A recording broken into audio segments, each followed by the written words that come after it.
नमस्ते, मेरो नाम विमर्श अधिकारी र आज चाहिँ हामी 12वटा त्यो क्रेनियल नर्भ हुन्छ जुन चाहिँ ब्रेनको त्यसको बारेमा चाहिँ आज कसरी याद गर्ने भनेर त्यसको निमोनिक्स र त्यसको जुन चाहिँ त्यो टाइप हुन्छ नेचर चाहिँ के छ भनेर आज चाहिँ हामीले हेर्नेछौँ। फर्स्टमा चाहिँ अब त्यही स्लाइडको थ्रुबाट त्यतैतिर लागौँ है। तपाईँलाई सुरु mnemonic oh to touch and feel very good velvet भनेर चाहिँ निमोनिक्स छ। त्यसको ओ तीनटा ओबाट चाहिँ अल्फ्याक्टरी अप्टिक र ओकुलोमोटर र टी दुईटा टीबाट चाहिँ टोक्लियर र ट्राइजेमिनल अनि एबाट चाहिँ एब्डिसेन्ट अनि एफबाट चाहिँ फेसियल भीबाट चाहिँ भेस्टिबुलोकोक्लियर र जीबाट चाहिँ ग्लोसोफेरेन्जियल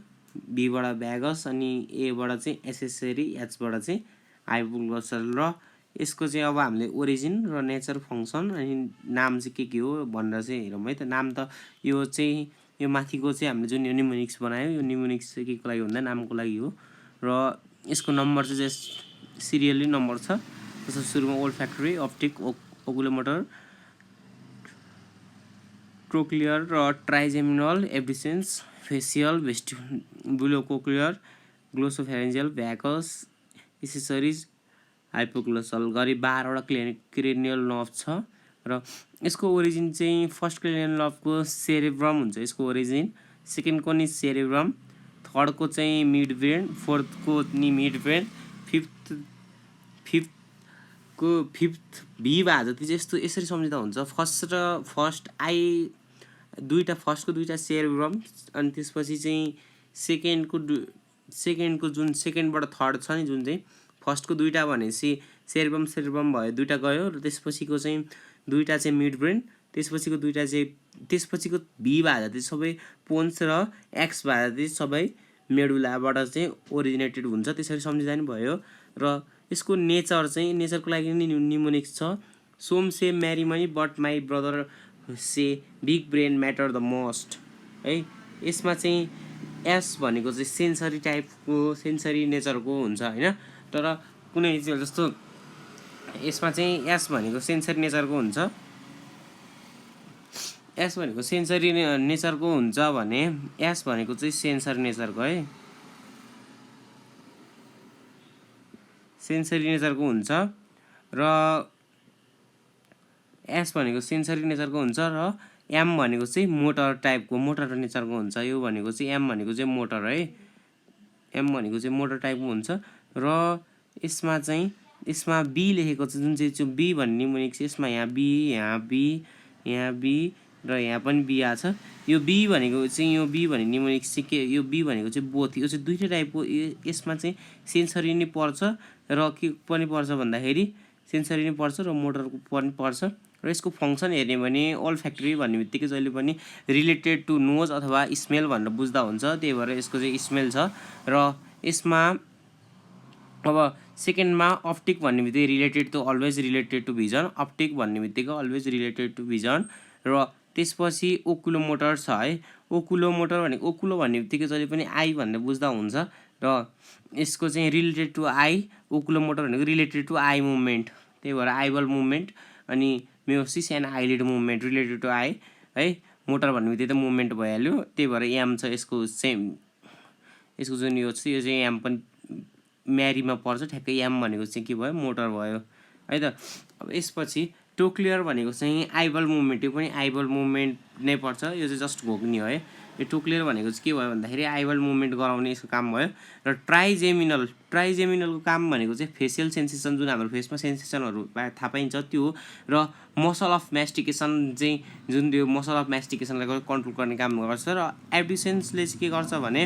एब्डिसेन्सले पनि जस्ट आइबल मुभमेन्टलाई चाहिँ के गर्छ आइबल मुभमेन्टलाई कन्ट्रोल गर्छ र यसमध्ये यो तिनटैले चाहिँ यसले पनि आइबल र यसले पनि आइबललाई कन्ट्रोल गर्छ, यो चाहिँ सम्झिनु पर्यो है त। र अब पालो आयो फेसियलकोले जस्ट के हुन्छ भने यो फेसियलले चाहिँ यो जुन चाहिँ सेभेन्थले चाहिँ पोन्सबाट ओरिजिनेट भएको जुन चाहिँ बोथ टाइपको हुन्छ सेन्सरी र मोटर दुवै टाइपको हुन्छ, त्यसले चाहिँ टेस्ट सेन्सेसन चाहिँ यसले के गर्छ भने एन्टिरियर 2/3 अफ द टङबाट चाहिँ लग्छ र फेसियल एक्सप्रेसन पनि यसको काम भनेको फेसियल एक्सप्रेसन देखाउने पनि यसको काम त्यही हो है। अर्को चाहिँ अब त्यसपछि आउँछ 8 भनेको चाहिँ भेस्टिबुल भन्ने बित्तिकै चाहिँ यो चाहिँ रिलेटेड टु के भयो भेस्टिबुलो कोक्लियर भनेपछि कोक्लिया भनेको चाहिँ इयरमा हुन्छ र है यो चाहिँ के कुन टाइपको रहेछ सेन्सरी टाइपको रहेछ सेन्सरी टाइपको र यसको काम भनेको चाहिँ हियरिङ भेस्टिबुल हुन्छ नि उसमा हियरिङ र यसको काम भनेको चाहिँ ब्यालेन्सिङ किनभने यो चाहिँ रिलेटेड टु इयर हो र रिलेटेड टु इयर भने year is a organ of hearing and अनि ब्यालेन्सिङ भनेर पढेको छौँ र त्यो चाहिँ जस्ट यसमा एप्लाई हुन्छ। अब जाम 8 भयो 9th क्रेनियल नर्भमा ग्लोसोफेरेन्जियलमा चाहिँ जस्ट यो चाहिँ के हुन्छ भने मेडुलाबाट ओरिजिनेटेड हुन्छ र यो चाहिँ बोथ टाइपको हुन्छ सेन्सरी पनि मोटर पनि र यसको काम भनेको चाहिँ यस्तो अघि बाँकी रहेको टङको 2/3 त केले लिएर गयो भन्दाखेरि चाहिँ 7thले लयो। अब बाँकी रहेको test sensation from 1/3 part of posterior पार्टबाट अघिको एन्टेरियर पार्ट थियो भने अहिले पोस्टेरियर पार्ट अफ द टङबाट चाहिँ फेरेन्जियल मुभमेन्ट टेस्ट लाग्छ र फेरेन्जियल मुभमेन्ट पनि यसैले के गर्छ यसैले कन्ट्रोल गर्छ र स्यालिभा सिक्रेसन कन्ट्रोल गर्ने पनि यसैको थ्रुबाट कन्ट्रोल गर्छ है। अब जाम 9 भयो 10मा। अब 10 भनेको चाहिँ भ्यागस छ भ्यागस भनेपछि यस्तै भयो भ्यागस भनेपछि जस्ट सम्झिँदा हुन्छ भीबाट भीबाट चाहिँ भ्यागस्ट भीबाट चाहिँ भिसेरल अर्गान इनर्भेट भिसेरल अर्गान भनेर सम्झिँदा हुन्छ। यो चाहिँ बोथ टाइपको हुन्छ यो चाहिँ के भन्छ सेन्सरी टाइपको र मोटर टाइपको हुन्छ है त यो सेन्सरी र मोटर दुवै टाइपको हुन्छ। र अब जाम 11th भनेको एसेसरिज भनेको चाहिँ यो चाहिँ मोटर टाइपको हुन्छ यसले चाहिँ नेक र सोल्डर मुभमेन्टमा चाहिँ के गर्छ यो चाहिँ यसको रोल चाहिँ प्ले गर्छ र अब लास्टमा बाँकी रह्यो हाइपोग्लोसल भनेको चाहिँ मेडुलाबाट चाहिँ के हुन्छ ओरिजिनेट हुन्छ र यो चाहिँ मोस्टली मोटर नेचरको हुन्छ र यो चाहिँ ग्लोसा भन्ने बित्तिकै जहिले पनि टङलाई बुझ्दा हुन्छ र यो चाहिँ मोटर टाइप भन्ने बित्तिकै टङको मुभमेन्टलाई यसले चाहिँ के गर्छ टङको मुभमेन्टलाई चाहिँ के गर्छ भने टङको मुभमेन्टलाई यसले चाहिँ के गर्छ यो चाहिँ टङको मुभमेन्टमा यसले रोल प्ले गर्छ। एकचोटि फेरि रिभ्यू गरौँ है त। पहिला सुरु चाहिँ यसको लागि निमोनिक्स छ यसको नाम सम्झिनको लागि oh oh to touch and feel very good velvet भनेर छ olfactory optic oculomotor trochlear trigeminal abducens facial vestibulocochlear glossopharyngeal vagus accessory र हाइपोग्लोसल र यसको नम्बर चाहिँ के छ भने सिरिजमै छ नम्बर चाहिँ सिरियल्ली नै छ र यसको ओरिजिन सम्झिनलाई सुरुको दुईटाको ओरिजिन सेरेब्रम त्यसपछिको चाहिँ दुईटाको चाहिँ मिड ब्रेन त्यसपछिको अगाडि भी आउने जतिको है रोमनमा अगाडि भी आउने जतिको सबैको पोन्स र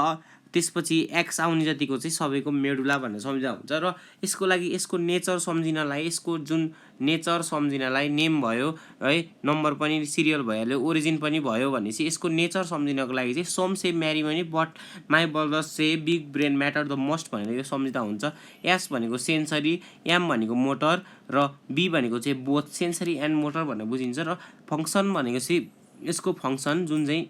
यसले काम के गर्छ त भनेर चाहिँ यसले काम के गर्छ केमा रोल प्ले गर्छ फङ्सन अथवा यसलाई रोल पनि भन्नु मिल्छ है यसलाई रोल पनि भन्नु मिल्छ र फङ्सन अथवा रोल यसले के प्ले गर्छ भनेर चाहिँ जस्तो फर्स्टको अल्फ्याक्टरीले related to smell optic vision oculomotor eyeball movement miosis eyelid movement trochlear चाहिँ आइबल मुभमेन्ट भयो अनि ट्राइजेमिनल चाहिँ के भयो भन्दा फेसियल सेन्सेसन मोसन अफ मास्टिकेसन अनि एब्डिसेन्स भनेको चाहिँ के भयो भन्दा आइबल मुभमेन्ट त्यहाँबाट फेरि फेसियलमा जाँदाखेरि taste sensation from anterior 2/3 part of the tongue facial expression र भेस्टिबुलो कोक्लियर भनेको चाहिँ हियरिङ एन्ड ब्यालेन्स अनि ग्लोसोफेरेन्जियल भनेको चाहिँ taste and sensation from posterior 1/3 of the tongue pharynx movement saliva secretion and innervate visceral भ्यागसको चाहिँ इन्टरभेट भिसेरल अर्गान एसेसरिजको चाहिँ नेक and soldier movement र हाइपोग्लोसलको चाहिँ टङ मुभमेन्ट रहेको छ है। यति भएपछि यसको यो चाहिँ यति क्रेनियल लब चाहिँ लगभग याद भयो होला भन्ने मैले आशा गरेको छु र अब यसपछिको क्रेनियल नर्भ जस्तो यसरी बसेको हुन्छ क्रेनियल नर्भ यसरी हेर्दा हुन्छ क्रेनियल नर्भ चाहिँ जस्ट यसरी चाहिँ हाम्रो ब्रेनबाट ओरिजिनेट भएको हुन्छ है त जस्ट